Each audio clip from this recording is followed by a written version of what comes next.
Olá pessoal, graça e paz.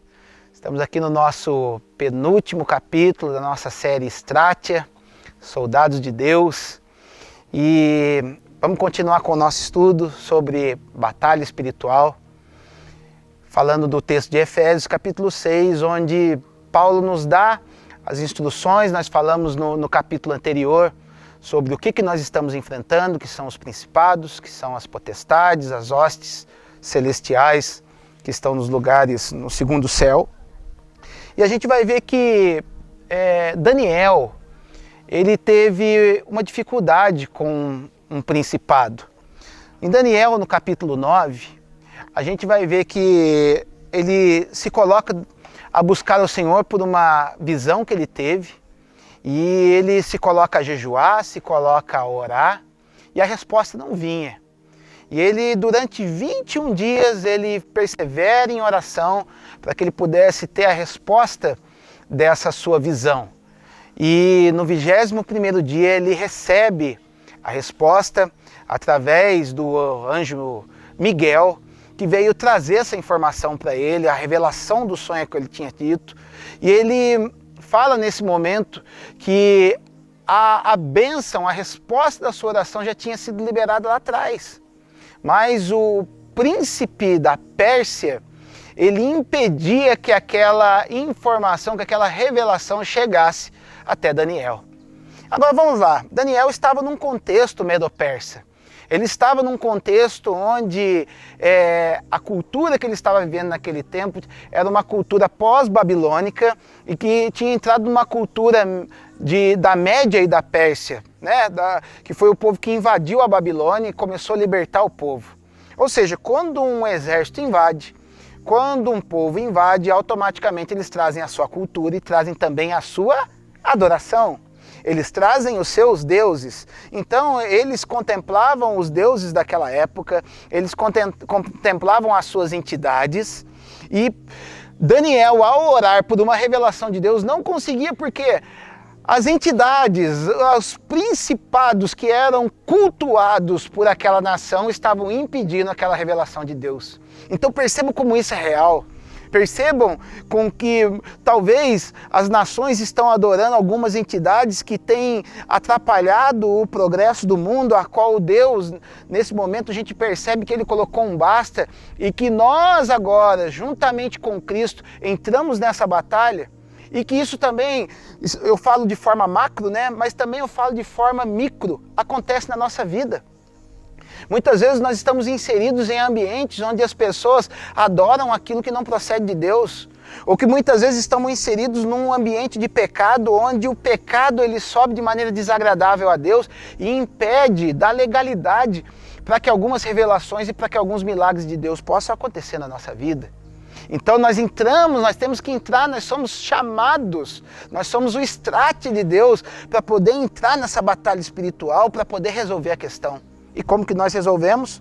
Onde Paulo começa a dar todo o entendimento para nós. Ele fala assim, então, portanto, no verso de número 13 do capítulo 6 de Efésios, portanto, ou seja, também diante de tudo aquilo que eu falei de obediência, eu falei o que nós estamos enfrentando, então, finalizando tudo isso, a gente precisa tomar uma providência. Então ele vai dizer, tomai de toda a armadura. Essa palavra armadura é uma palavra chamada panóplia. Panóplia era toda a indumentária que o soldado daquela época de Paulo, que o soldado romano vestia. Era uma armadura completa, não era apenas algo que protegia uma parte apenas do corpo, era algo que trazia uma proteção completa ao soldado. E o que Deus tem para nós é justo isso, Ele tem ferramentas espirituais para que nós venhamos a ser protegidos em todo o nosso ser, em toda a nossa família, em toda a igreja, em todo o Brasil, em todo o mundo, em toda a terra. Então Ele vai falar, toma de toda essa armadura para que possais resistir no dia mal. Ou seja, Ele está falando, isso você vai usar, você se reveste, porque o dia mal está vindo. E o dia mal chegou. O dia mal chegou diante de nós. E depois de terdes vencido tudo, permaneceis inabaláveis, ou seja, nós vamos nos tornar inabaláveis a partir do momento que nós vestimos a armadura, a partir do momento que nós a usemos, a partir do momento que com ela nós resistamos ao dia mal e para que depois a gente saiamos desse momento fortalecidos. Tudo isso que está acontecendo para nós é justamente para pessoas que às vezes não estavam com a sua armadura, elas se conscientizem que a partir de agora ela precisa de armadura. Para pessoas que achavam que não existiam batalhas espiritual, a partir desse momento eles sabem que estão enfrentando um inimigo que está trabalhando na mentalidade do mundo, que está trabalhando na mentalidade de governos, que está trabalhando em todos esses aspectos espirituais e que nós precisamos enfrentar isso. E quando nós temos esse entendimento na nossa vida, a gente passa a nos fortalecer e ficarmos cada vez mais firmes. Porque ele vai falar, ó, estais, pois firmes, cingindo, ou seja, conectando, fechando essa armadura, cingindo-vos com a verdade. Ou seja, a primeira coisa que vai nos habilitar para que a gente possa vencer principados, potestades e tudo isso, é a gente nos cingir, ou seja, amarrar. A palavra cingir é amarrar. Era algo que eles faziam, onde eles se revestiam, né? Eles se vestiam de algo para estar preparados para a guerra. Então a primeira preparação é nos conectar à verdade. Porque nós não podemos nos conectar à mentira. A mentira dá legalidade para que o inimigo possa atuar. A mentira vai fazer de nós sermos considerados como filhos do diabo. E tudo aquilo que nós manipulamos, toda a verdade que nós manipulamos, aquilo é considerado como mentira.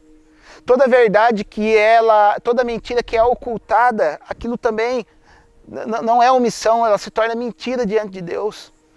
João 8,44, Jesus vai falar para aqueles homens que estavam querendo acusá-lo e estavam querendo apedrejar aquela mulher, ele vai falar assim, ó, vocês são filhos do diabo.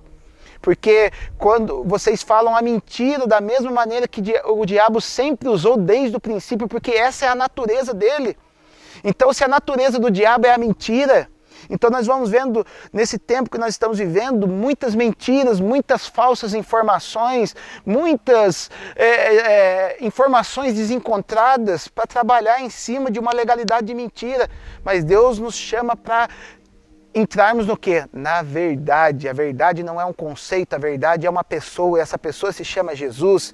E a partir do momento que eu me conecto a essa pessoa, que se chama Jesus, que é a verdade, essa verdade começa a fazer parte do meu ser, da minha consciência, onde eu já não mais tolero mentira, onde eu já não mais tolero coisas que apontam para Satanás, mas eu vivo na verdade e tendo uma verdade de vida.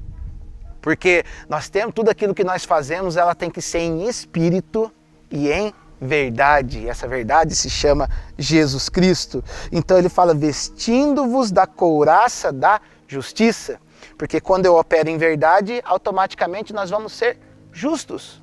Então isso tem que estar cingido na nossa mente, isso tem que estar cingido no nosso eu, para que não haja legalidade para que o inimigo possa nos tocar. É justamente isso que o Salmo 91 fala. Aquele que habita no esconderijo do Altíssimo, a sombra do Onipotente descansará. Ou seja, aquilo é uma armadura que vem do céu. Esse esconderijo do Altíssimo, essa mão do Senhor, tudo isso começa pela verdade.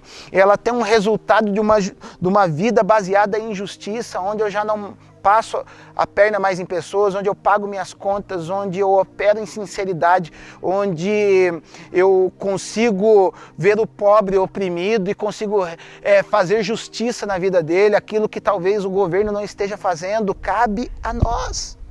É uma operação proativa e não mais uma operação passiva. Porque antes a gente achava que estarmos seguros no Senhor era simplesmente sentar num banco de igreja e receber uma palavra e receber um louvor. Mas isso, Paulo está dizendo aqui que nós precisamos ter uma atitude proativa, nós precisamos ir no fronte de guerra e nós precisamos operar em verdade que resulta numa justiça para a nossa vida. E onde ele continua dizendo, calcai os pés com a preparação do Evangelho da Paz. Porque o Evangelho só vai poder ser bem propagado, o Evangelho só vai ser aceito, o Evangelho só vai ser compreendido por pessoas que atuam em verdade e que operam em justiça. Porque não tem como eu falar do Evangelho, falar do amor de Deus para alguém, sendo que as minhas atitudes não refletem a verdade. sendo que as minhas atitudes são injustas, sendo que eu sou injusta com o meu filho, sou injusto com a minha esposa, com o meu patrão, com o meu líder espiritual, que assim seja. Se nós não operarmos disso, não temos como calçar os nossos pés na preparação do Evangelho da Paz. Então isso é uma ordenança. Porque quando eu propago o Evangelho da Paz, automaticamente eu estou sendo treinado para a guerra. Eu estou exercitando aquilo que Deus colocou em mim como uma verdade, e essa verdade está sendo algo vivo em mim, está sendo algo atuante, de tal maneira que eu consigo propagar isso aonde quer que eu coloque a planta dos meus pés. Amém? No próximo capítulo nós vamos continuar com as outras ferramentas, com as outras partes dessa armadura que o Senhor concedeu a nós, porque nós somos exército de Deus, e o exército, aquele bom soldado, ele tem que estar revestido com a sua armadura para que a gente possa ser vencedor nessa terra. Deus abençoe e até o próximo capítulo.